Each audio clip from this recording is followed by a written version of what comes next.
नमस्कार, मैं शालिनी और आप देख रहे हैं इन्फो इम्पैक्ट, आम जनों की आवाज। आइए बढ़ते हैं आज की बड़ी खबरों की ओर।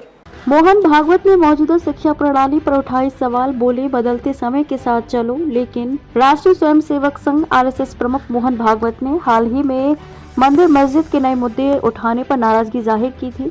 अब भागवत ने मौजूदा शिक्षा प्रणाली पर सवाल उठाए हैं। आरएसएस प्रमुख ने कहा कि शिक्षा प्रणाली को सीखने में बाधा नहीं बल्कि सुविधा प्रदान करने वाली के रूप में काम करना चाहिए। बदलते समय के साथ चलने की जरूरत। भागवत ने जोर देकर कहा कि सिस्टम को बदलते समय के साथ तालमेल बिठाते हुए बुनियादी मूल्यों में निहित रहना भी जरूरी है। शिक्षा कोई व्यवसाय नहीं। बानेर में लोक सेवा ई स्कूल का उद्घाटन करने के दौरान बोलते हुए आरएसएस प्रमुख ने इस बात पर जोर दिया कि शिक्षा कोई व्यवसाय नहीं है बल्कि अच्छे इंसान बनाने का एक व्रत है। शिक्षा प्रणाली को सीखने में बाधा नहीं बल्कि सुविधा प्रदान करने वाली के रूप में काम करना चाहिए, सिर्फ नियामक की तरह न काम करें। शिक्षा प्रणाली।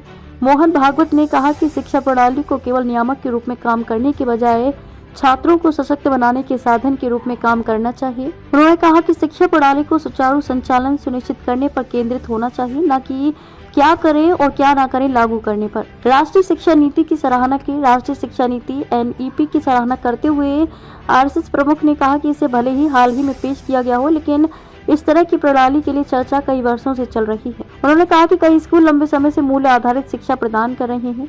उन्होंने कहा कि नई शिक्षा प्रणाली पूरी तरह से लागू की जाएगी और यह देश को वांछित सपने की ओर ले जाएगी।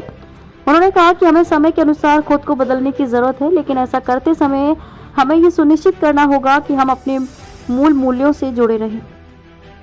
खबरों में अब तक के लिए बस इतना ही। फिर होगी आपसे मुलाकात, तब तक के लिए नमस्कार और देखते रहिए इन्फो इम्पैक्ट, आम जनों की आवाज। ऐसे ही लेटेस्ट अपडेट पाने के लिए हमारे चैनल को सब्सक्राइब करें और तुरंत नोटिफिकेशन पाने के लिए बेल आइकन प्रेस करना ना भूलें।